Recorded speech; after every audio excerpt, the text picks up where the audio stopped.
Okay, let me see if all works. I think.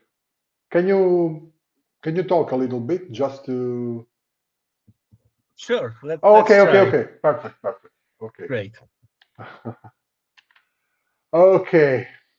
So welcome to everyone to another episode of the Joking Podcast. Today we have with us Paweł Dziemski. Excuse me if I pronounce in This is correct. Dziemski, a Polish game designer who is revolutionizing the world of gamebooks. Paweł has just successfully completed Cthulhu 2050 Whispers Beyond the Stars, a next generation gamebook created in collaboration with the British legend Dave Morris, that will be our guest again in April. In this project, cyberpunk and cosmic horror meet in a dystopian future of in the dystopian future of 2050, offering a completely innovative interactive fiction experience. Pavel, welcome to Il Gioco podcast. Thank you very much for having me. Thank you, Ricardo. Let's begin straight from the beginning. Pavel, how Sure. did how did the collaboration with Dave Morris for Cthulhu 2050 come about? Oh, it was fantastic. It was fantastic. We collaborated earlier because I released his Heart of Ice Deluxe Mm. Edition on GameFound, and I also released it in Poland in Polish language. Uh, and it was a very good success. So we had a past cooperation history. And some time ago, I proposed to Dave that we could write a book together because he's also an enthusiast of Cthulhu and H.P. Lovecraft prose. So we started to talk about it. I had a couple of ideas, and finally we selected this idea to have the story into near future in 2050. And we did it because we were discussing various options, and we were talking about King in Yellow, and in King in Yellow there is one story, Reputation Repair, in which Chambers wanted to show the near future in 20 or 25 years because he left by the end of 19th century, and the story takes place in 1920, I believe, in alternative reality. And we thought that we can do something very similar, uh, looking how the things will look like in 25 years and how the new technology that we already see, how it will evolve and how it would be if it meted the Cthulhu mythos. Mhm. You define Cthulhu 2050 as a next generation gamebook. What does that mean exactly? How does it differ from traditional gamebooks we know? Yeah, I mean, from the scratch, we designed it as a book and as an app. So the backers, every backer who supported the book automatically received an app. So we were able to release the app just after the campaign stopped. So people just received the app immediately. And if someone likes such kind of entertainment, he can have access to the content immediately. But many of the gamebook players, they just stick to the paper, and I fully respect. But I think that in this, I mean, from this perspective, the backers could be assured that we have something and we are giving it immediately, Of right? course, yes, yes, yes. And also when we designed the story and we designed the book, we designed it in this way so we can um, very convenient to the player to offer it as an app on the various devices. So you can play it on your laptop, you can play it on your mobile, you can play it on the tablet, and the app is responsive, and app is also adaptive, so it adapts to the appropriate screen. And also we were thinking and we were discussing what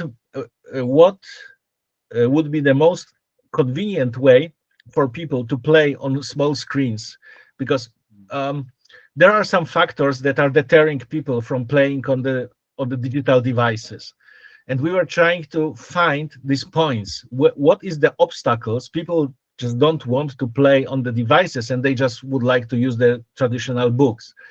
And we found out that, first of all, this is the wall of text, which is fine in the book because you have just a book and you can concentrate, and and But this is fine. but not But in an app. not in the no, no. If you have a long text in the app, you just are distracted. You cannot focus on that. So we splitted the text to the small parts in the size of um, Facebook post or Twitter post. So you can we added paging to it, so you just can quickly take a look and read, and then click next page, next page, next page. And in this case, you're moving forward. Also, writing the game, we tried to avoid the very big descriptions. And we would like to stick to the action, stick to the dialogues, stick to the points. And this Dave was holding me, because Dave wrote a main storyline about 200 text sections, and then I wrote 450 text sections, and Dave had a full control on the story, and he was saying, Paweł, I mean, you are going too far, right? You need to limit yourselves a little bit. And this was very good, right? Because Dave is very experienced writer with I don't know, more than 20 books, right? He wrote. Well, this was my third book, I believe. So this was really great experience. And we were steering towards the direction, so the content should be easily consumed on the electronic devices, likewise on the book, in the book. Okay. The setting is a dystopian 2050 with artificial intelligence, lunar colonies, and global tensions. How did you build this alternative future? How much is based on realistic predictions or reality versus pure fantasy? Yeah. Uh, Before we started to write the story, we had a couple of meetings on the on Google Meets, and we were discussing how the world will change. And as a starting point, we took the current situation and the current events, and we were trying to understand how works the particular areas, like, for example, geopolitics, like energy, like new technologies, um, like also the military tensions, and we tried to extrapolate them, and we got to the a dark future, I believe. Uh, of course, it cannot end up as bad as we predicted, or it probably will not, right? But as we are going into the cosmic horror, we took the worst paths, right? The worst possible paths. So in our predicted world, United States split into union. The union is the coastal states of current US and Canada together. This is one state, and also there are three states, like for example Idaho, and these are the states who decided to be more traditional and decided to not follow so much with AI, and would like to keep to the traditional values, and they would like to stay independent. So this is in US. And the union is more controlling, because the world is going towards the more the state to control just the people. And if you can see, for example, in Europe, it's increasing, right? I mean, the European leaders are visiting China, right? They are trying to get good relations. They are looking how Chinese organize its society and what technology they are using. And right now we are talking a lot in European Union about the control over internet, about fake news elimination, and all these things that you could really narrow to the censorship and to the total control. I mean, what you are doing in the internet, right? So also, except of union in US, we have also in Europe the dominant force is federation. which is of course, the Russia Federation, uh, who is very influential. I mean, in our world, Russia did not uh, invaded the Western countries, but it is so influential because of its modern army that they can just tell other countries what to do, and they are following, right? And also there is a third world power, which is Republic, and which is current China, Chinese Republic, which is very internal oriented and very controlling also. So they are focused on their own internal affairs, and it's very difficult to say what is going inside, right? So from the geopolitical view, it looks like this, but then something happens that these all forces are trying to get in clash, and we don't know why, right? Because there is no logical reason why they should push to the confrontation, and then when you play, it occurs that there are some other forces, other ancient beings who are also playing this game, and they are taking advantage of this situation. Is there Nyarlathotep also in the book? Sorry? Is there Nyarlathotep also in the book? The Oh, king. okay. Spoiler I will tell you. alert. Yeah. I first of all, I would like to avoid the spoilers. Second thing, we were trying not to give the real name to these forces. So if you are a Cthulhu reader and you know the world and you know the universe, the Cthulhu universe, you will recognize the patterns. You will recognize who is who and who is influencing and who is playing what. But we tried not to give very explicit names. Why is that? Except of one force that is the main, let's say, influencer here. But I will also not tell the readers not to spoil who is this. Okay. Speaking by cosmic horror, the fusion of cyberpunk and cosmic horror is fascinating but unusual, at least as in my knowledge of game books. How did you balance the high tech of cyberpunk with the unknowable horror of Lovecraft?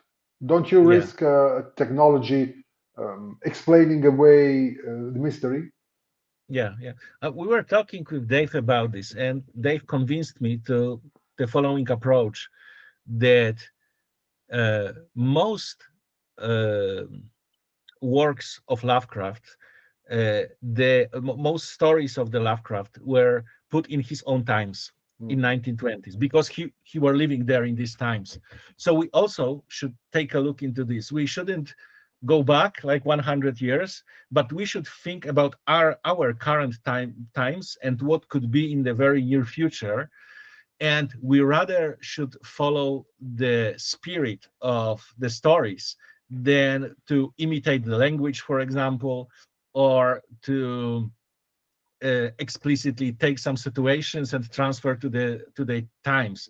I mean, the most important what we took from Lovecraft was, first of all, was this emptiness and this loneliness of people in the universe, and this feeling, and this constantly what we try to achieve, that the reader, when he plays with Alex Dragan, he feels that you are just a small piece in the very big, cold, indifference universe, and there are a lot of various forces that you do not control. You can just try to avoid to be clashed, right?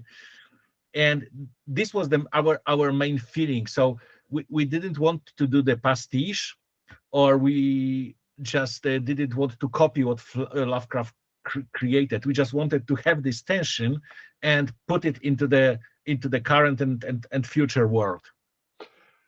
Now let's switch to game design questions, technical writing questions. How did you divide the creative work with Dave? Dave wrote about half the initial sections, and you expanded the rest. How does this long distance collaboration work practically between Yeah. Poland and UK?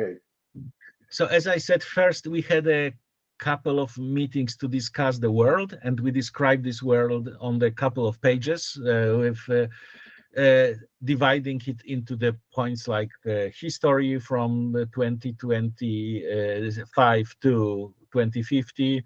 Then we describe the geopolitics, the technology, how we think the technology, what are the source of energy, which of these political entities will depend on which part of energy, and so on and so on. Of course, also we describe the social relations and relations with AI and relations with the robots, because robots are very big part of the, and robots and AI are very big part of the book. And once we have it, after a couple of meetings, Dave started to write the main story, and he wrote the main story like 200 text sections. And then I jumped in and I started to write the alternative stories. And so together we reached with 650 text sections.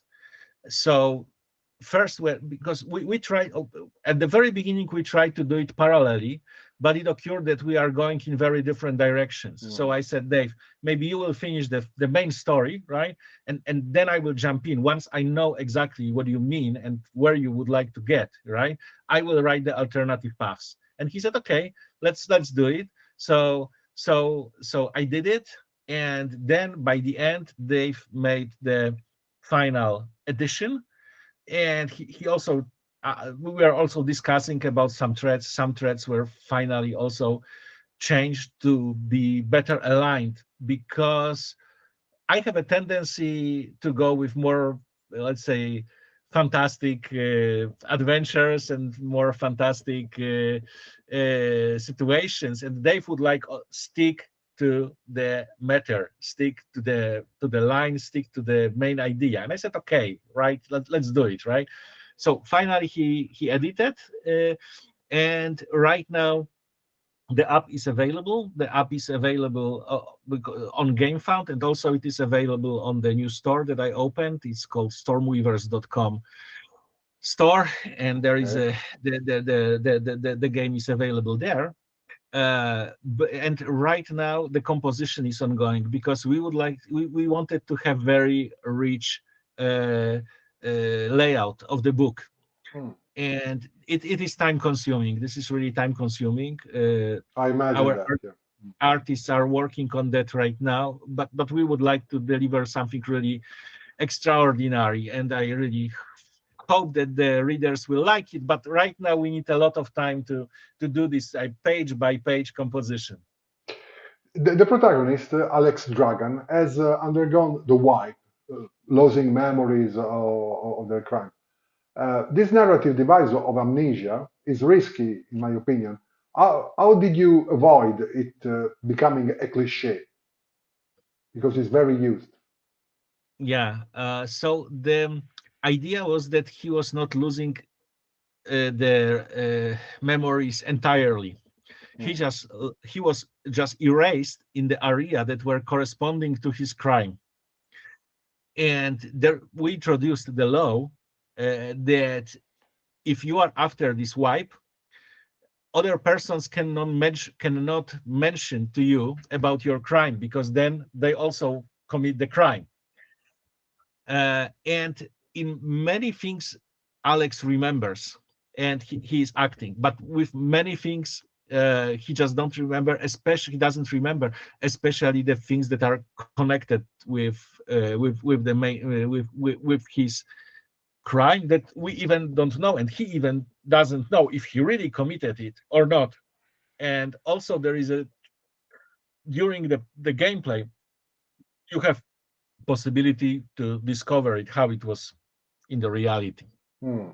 Okay. Let's talk about, if you want, about the skill system, which I understand is similar to Dave's Heart of Ice.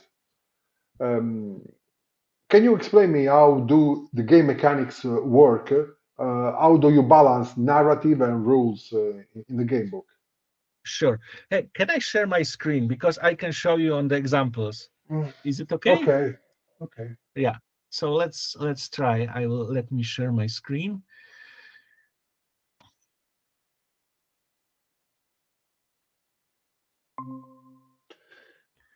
Please Okay. let me know if you see my screen. Yes. Oh, so great. Okay, so let me start. In this case, the game. I will go into the stormweavers.com shop, and from here from my library, I will run Whispers Beyond the Stars. Right, and here I will start the new game. And when I start the new game, I have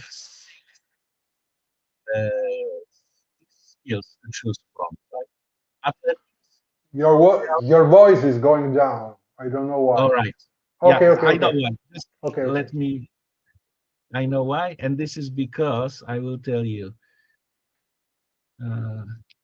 Now it should be better, right? Yes. The music was on. Right. So let me start again with the new game. Okay, so we have 6. Okay, again we have the same issues. All right, so I will just. No. Now I hear you well. Okay, good. So as you see, we have athletics, social, steel, investigation, combat, and tech. And once I select them, okay, and here I also will replace this music. They are presented here in the skills area, right? Athletics, stealth, and social. And we tried, and we added also two stats, health and sanity, that will go down during the adventure, or you will be able also to increase. And basically, this together with the keywords is the main the main mechanics. We do not have any dice rolls. We do not have any sophisticated, let's say, money counter. We have a couple of keywords, like for example, that measures if you have enough money, or you are rich, or you just don't have money, and we are addressing it with the appropriate keywords. And then you can get these keywords, or you can lose these keywords, and the story will react. So it works like this, that you see there is, maybe I can also make it a little bit bigger, the font size. Right. So there is a story. You go out from the prison. You, let's say, you talk with the reporter, and by the end, he asks you, he proposes you that he can give you a lift. Let's say that I will accept it. Then I'm talking with my Friday, which is my personal AI robot assistant. And then, as you see, we had two choices. Talking with the reporter, I get keyword lift. So in this case, I have word lift. So this choice is active. If I if I had no lift, this would be active, right? But this is locked. So because I have lift, I can move forward, right? Okay. Yeah. So this is the end of. Here we have a journal, and in the journal we have automatically saved our journey and all our skills. So once I will start again, I can just click continue, and I will get to the same place, right? I will get to the same place with the same stats. And also the game works in the mobile mode.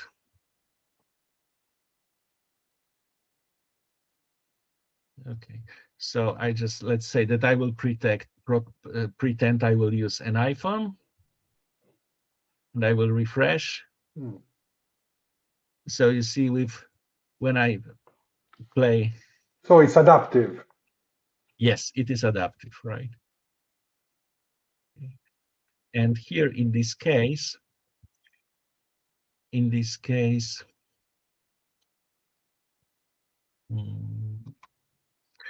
In this case, when I click continue, okay, I can move my panels like this, and I can play on mobile. And also we have a possibility to install the app on the mobile phone. So once you install, you will see it in the mobile. But in this case, I'm just pretending that I have mobile, so you don't see it. Yeah. But in general, it works like this. Very interesting and beautiful. In the world of Cthulhu 2050, there are mysterious number stations causing blackouts and cyber attacks. Without giving any spoiler, can you give us a hint about what they represent? Mm, sure. So we were thinking how because there are two types of different strange occurrences that are happening. One are technological, and the second one is unnatural. And once the story falls, our hero is hearing the news in the radio or on the internet, and he's learning about different various situations all over the world. And for example, uh, with this internet malfunction, one time it created the issue on the Tranquility City on the moon, and for one day the all the systems were down, so the AI and robots could not operate, which cost the billions in losses for the company that operates Tranquility City. In other case, these issues created the problem with the hospital, and hospital were totally dark, no electricity at all, and many people died. From the other hand, there are other unnatural situations that our protagonist will face. But again, I don't want to spoil. Okay. Um, s- your website, Stormweavers, was a mix of gamebook and board game. How was the jump to a pure gamebook from a board game? What did you learn from previous project that you applied here? Yeah, I always was fascinated with game books, and I loved reading the game books. I started with fighting fantasy type game books. Then I read also a lot of other game books like Dave Morris as well, right? And I was thinking about Stormweavers. This was my first game, Stormweavers, right? And I was thinking how to release it to get to the big number of players, right? And first I was thinking about the app, and I wrote the app for Stormweavers, right? And even I showed it in, I think, in 2018.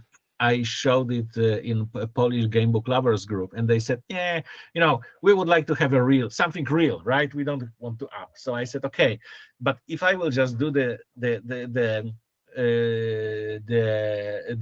book, it will be one of 100 or 200 books, right? So nothing special in that." And then I realized that I have a lot of combat scenes that could be converted into the battle maps.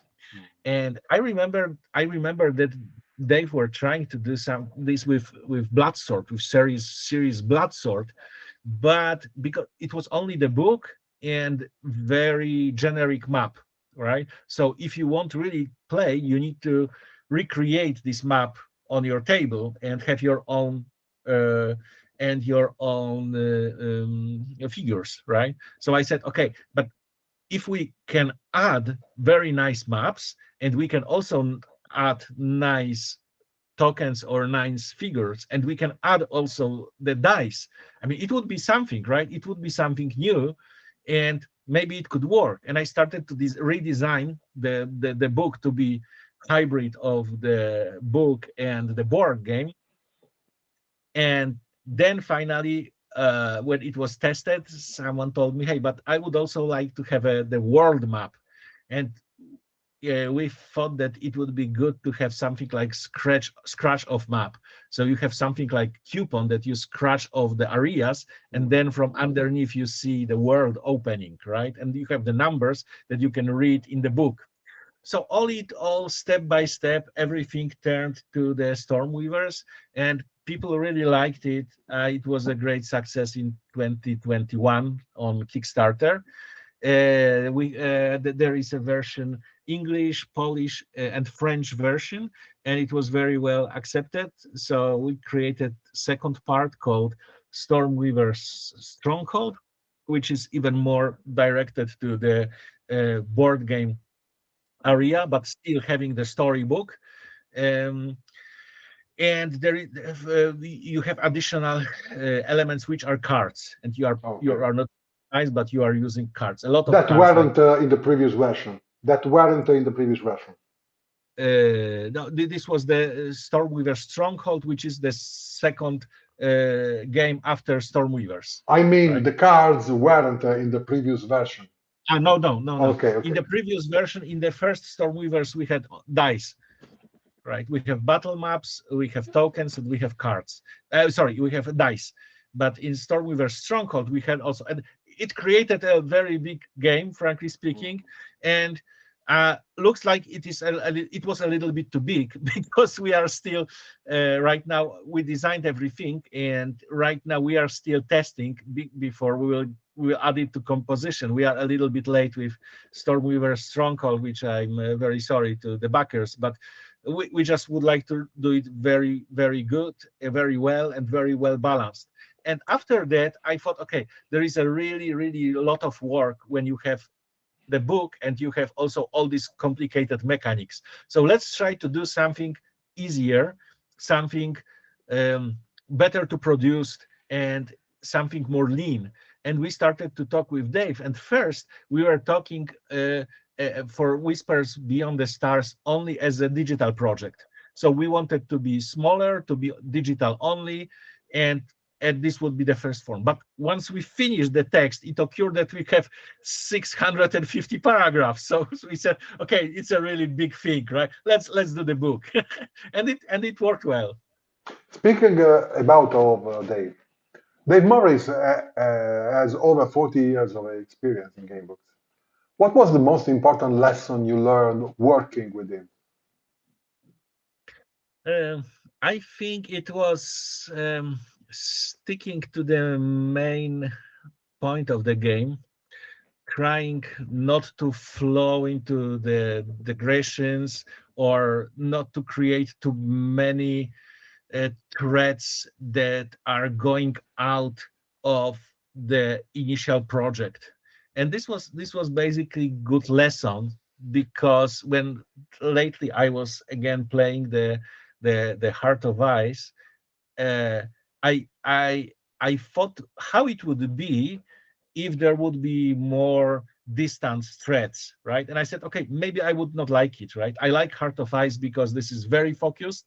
It is very focused on this frozen world of apocalypse.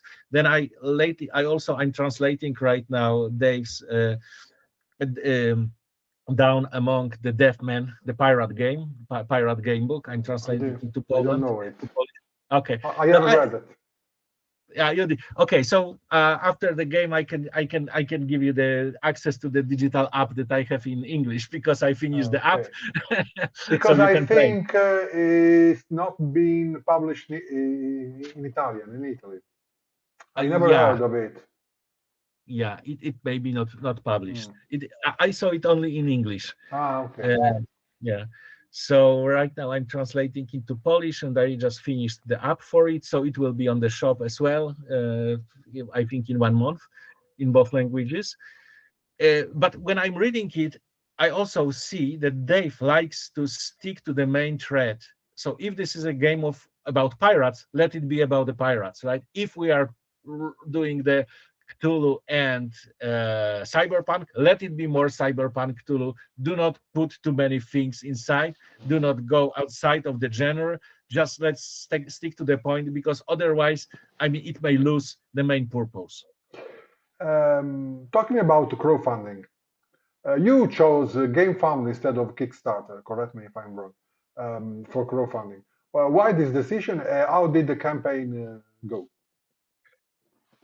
Okay, so I have some experience with crowdfunding.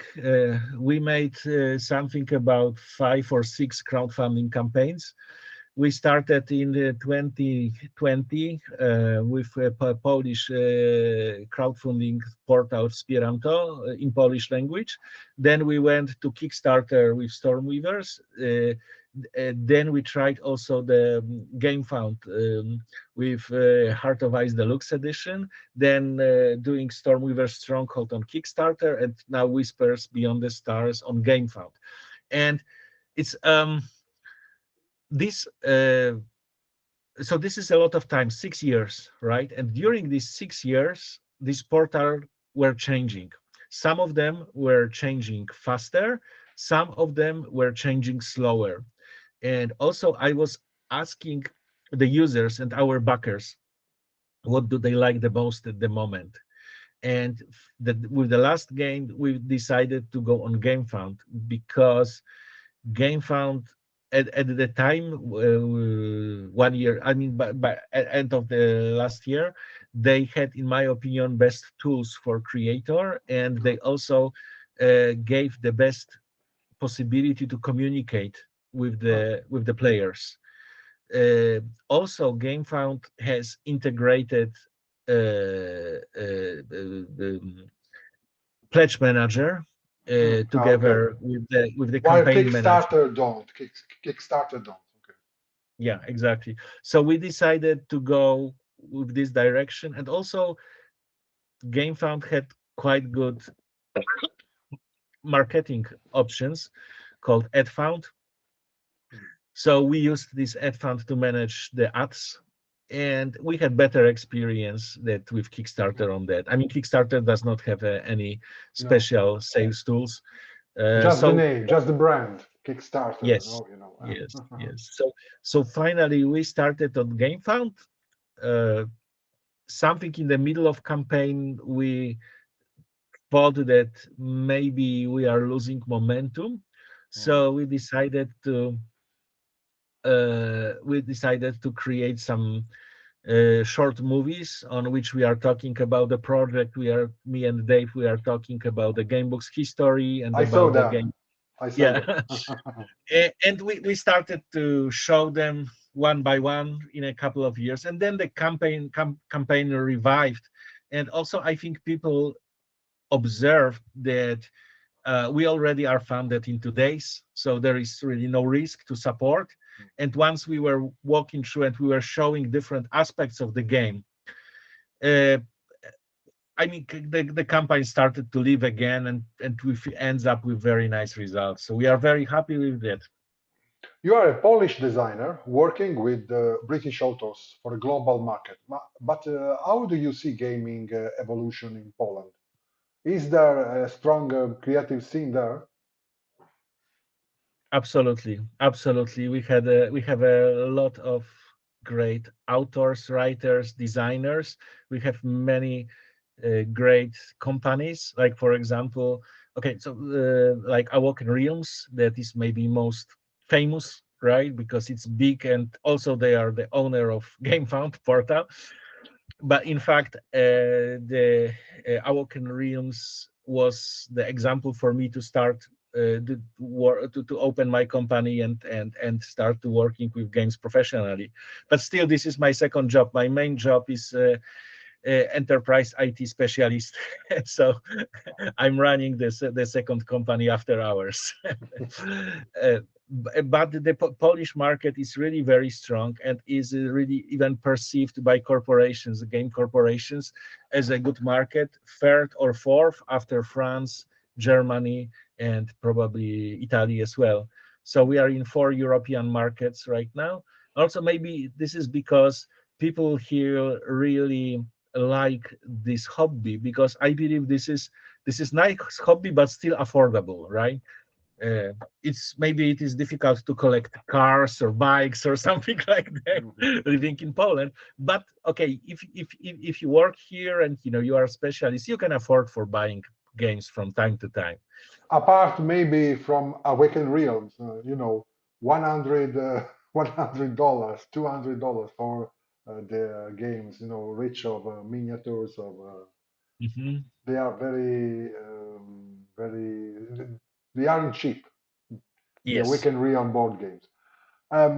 Let's get back to Cthulhu 2050.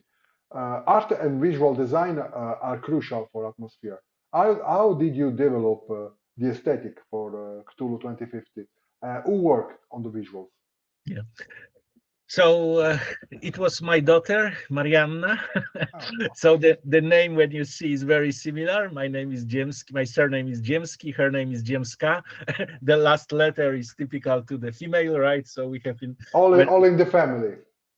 yeah, exactly. So Marianna was working on that because she It's just an Italian finished her name, really, James. Marianna. Yeah, yeah, of course. Marianna. Right, Marianna.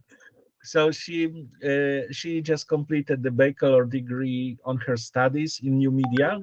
So last 3 years she was studying how to draw, how to create the digital art, and she proposed this style, right? Because we were talking with her how she would imagine. We also experimented.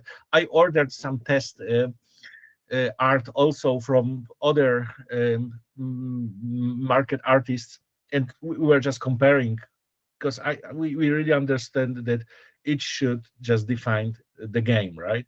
And Mariana proposed that it could be this style, this strong style, because it is something new and it is something recognizable, and also it's corresponding with this idea of AI that is very Mm, strong in the game. But also this art it is cold, it is very geometrical, and you will not find many humans in this art. So this is also something that corresponds with this Lovecraftian idea of being yeah, of alone and course, being alien in this cold world under these cold stars that are gazing to you from above. of course, naturally. Another technical question. I love them. How did you Sure. test? How did you test the game book during the development? Is it different from playtesting a traditional board game? Yeah, we involved a couple of testers. They were reading and giving us the feedback. But also, I just read this a couple of times, and I was looking for inconsistencies. I was looking for some uh, holes in the plot. Also, Dave read it once it was ready, and he gave quite good opinions. So um, also I was using the visual tools. Like usually in my work I'm using Twine, Oh, and we just build it from the. I mean, first Dave started to write in the Word documents because he was just he by his previous project he worked alone, so he had everything in his head. But I said, Dave, okay, once we are doing it, I need to see it, right?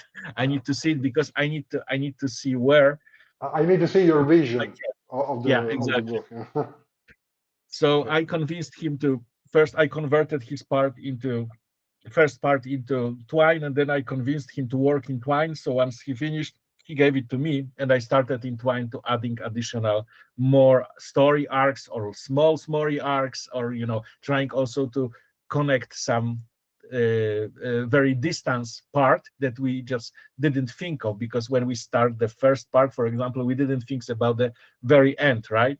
And then when you have everything on visual, you can think how to connect these things together, right? So as I said at the beginning, he created the first storyline with the main choices. It was 200 paragraphs. Then I added more. It was like 600 paragraphs. And then by the end, I started also to connect very distant parts together, and adding some events at the beginning, some events that they just uh, give you the look to the future, what will happen at the end. and at the end I start somehow to connect these plots together. The difficult with Twine, which I know very well, is when you add dozens or hundreds of arcs, because they mix together, and you simply don't see well where one begin and where it will end. But it's a very useful tool. We in Italy use. I don't know if you know it, Libro Game Creator. That is a software that can extract a tree from a game book, a paragraph, and so on. But you cannot write a game book from the tree. The tree Okay. happens only after you have wrote the book. Mhm. But you can it's very useful because you can mix the paragraph, you can fix some of the paragraph that don't need to be Mhm. moved from that it's a very useful tool. I recommend you. Yeah. I Yeah. recommend it to you. Yeah. So let me quickly share again my screen, and I will show Yeah. you my Twine schema, right? Oh. So as you see at the beginning, this looks like this, right? Oh it's my God. it's quite big, as I said, 650. But if you will take a look very closely, you will see that, for example, here is the introduction, right? And here starts the first act, right? And there Mhm. are something like clouds, right? Clouds of choices Yeah, yeah, that yeah. are being together, right, with these similar situations. And the more you are moving forward, the more you see these clouds of choices, right? Yeah. And these clouds of choices that are representing sometimes a place, sometimes a situation, right? It's a But very as you see interesting that, use of twine. yeah, I yeah, appreciate it. Yeah. yeah, yeah. So you see, for example, here, right? It's a quite big cloud, and of Mm. course, if you go closer, you will see it, you see it a little bit better. But as you see, the game was really big. But the fact that we started to write it and we kept by the end to work on Twine, it helped us immediately to turn the game into the digital app. And Of course. also, as I'm IT guy, I created a couple of scripts to automatically Mhm. adding the appropriate numbers, so it Fantastic. could Yeah, be yeah. Very, ready very for good. Very interesting. Very interesting. Beyond Lovecraft and classic cyberpunk, what other influences fed into Cthulhu 2050? Films, books, games that inspired you or inspired Dave, if you know it. I was really inspired by the movies from 1980s. This Mm. was my youth and my childhood, let's say. Blade, Blade Runner, for example. Blade Ah, Runner, or okay. for example, Terminator 1, Oh, right? Or Alien, first two Aliens that I remember from the movie when I was a kid, right? fantastic Uh, movies. yeah, exactly. So these core first versions of the movies from late 70s and beginning of 80s and maybe full 80s. And when you read the book, I think you can feel it, right? That Mm. sometimes the action is going, sometimes action is going very fast, as in these actions of the 80s. But then also the action moved to space, and there is also a lot of influences from the movie from 80s, from science fiction movies. And also for me, you mentioned this dystopian aspect, right? When I was a kid, until I was, I think, 14, there was a communism in Poland. So I remember this system, right? I remember still how it worked and how the power could influence the regular persons that really they just didn't want to participate in the system, but they were forced to do it to live, right? And I remember also how propaganda worked. So this reality also influenced my writing in this part. And also I was reading a lot of science fiction books from these times, written by Polish author, and the dystopian future was a very popular area of creation in science fiction, because you needed to go through censorship. If you wanted to create the real mechanism in the real system, you just couldn't write the book, because censorship will not allow you to release it. So many times authors they were writing a science fiction book in the fictional world, but they were showing all the element of this malfunctioning dystopian system of communism right there. And I like this book when I was a kid, and I think I also moved a lot from this to Cthulhu 2050. Can you name some of Yeah, these sure. authors? Yeah, so for example, Janusz Zajdel, it was very popular Polish author of this dystopian fantasy. I know that most known is Lem, Stanisław Lem, but he was rather, he was not acting actively against the system. He was rather working within the system, right? For the system, okay. Yeah, so he was not really the good example, but also very good author that is right now translated is Jacek Dukaj. His new book was released last year in English. It is called Ice, The Ice. And in my opinion, Dukaj is right now the best science fiction Polish writer, contemporary writer. And this is really definitely worth reading. Many of his books are not translated, but if something is translated, it's really very interesting, because I believe he is like Sapkowski in the fantasy. Everybody knows The Witcher, right? And this is Andrzej Sapkowski's story, but not much people do not know the Polish science fiction. And Jacek Dukaj is a very good example, and I really recommend to search for him, Google him, and buy his Ice book. I will. Okay, Paweł, we are in the final section of the podcast. Where do you see the game book medium going in the coming years? And in your opinion, will technology make them obsolete or empower them?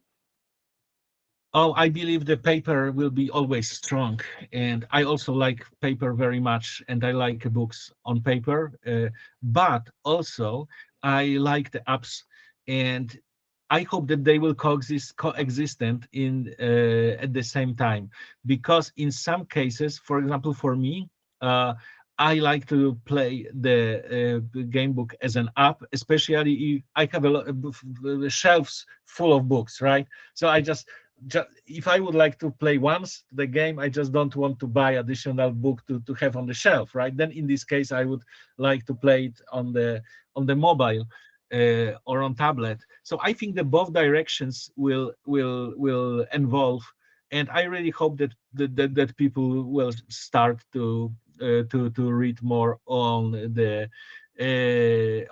mobile and on the tablets. Especially that I think that there is much better understanding how to design these games to work better and to have more fun and not to get tired reading them. Last question. After Cthulhu 2050 success, what's in the pot? What's cooking? And Yeah. will you continue collaborating with Dave? Do you have Oh, other yes. projects together in development? Yes, we are talking about the new projects. So far, I'm okay. So I had a couple of crowdfundings that right now I need to deliver to our backers. So my primary right now focus is to complete the Stormweaver Stronghold and to complete and to print Whispers Beyond the Stars and send to the backers. But at the same time, I'm working on the shop, the Stormweavers.com shop, and we have already 2 games there. One is, of course, Whispers Beyond the Stars, and the second one is Wasteland Wanderer, which is post-apocalyptic story, which is very nice illustrated, very colorful, very easy to read on mobile and also on computer. So this is very good also point. And right now also I'm working on translation of the pirate game of Dave Morris, the Down Among Dead Men.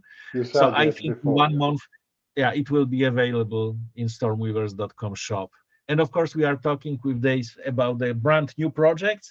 But right now, in this year, probably, I need to focus on delivering what we promised.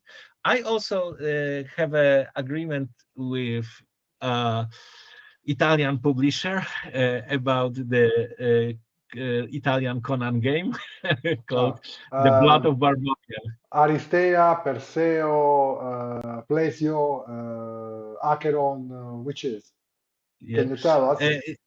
Yeah, exactly. And we have we have a contract, and I will release it in Polish. I already translated it was Il Sangue del Barbaro. Il Sangue del Barbaro, yes. Exactly. So so right now I have already translated version to Polish. I need to work a little bit more on the visual side, and until end of the year, I would like to release it in Poland as well. So as you see, and also I have my day job in corporate IT. So as you see, I have a lot of things to do, but you need to decide, right? If you would like to watch Netflix or, play computer games, or you can be more active and, spend your free times in different ways. Yes, of course. Thank you so much for joining us today, Paweł. Cthulhu 2050 sounds absolutely incredible, and I can't wait to see what you and Dave create next. To our listeners, to our viewers, definitely check out this amazing game book and keep following the evolution of interactive fiction. Paweł Dziemski, everyone, the future of game books is in great hands, I think. Thanks again, and see you all next time on Il Gioco podcast. Bye, Paweł. Thank you for having me, Ricardo. Thank you. Bye. Thank you to you.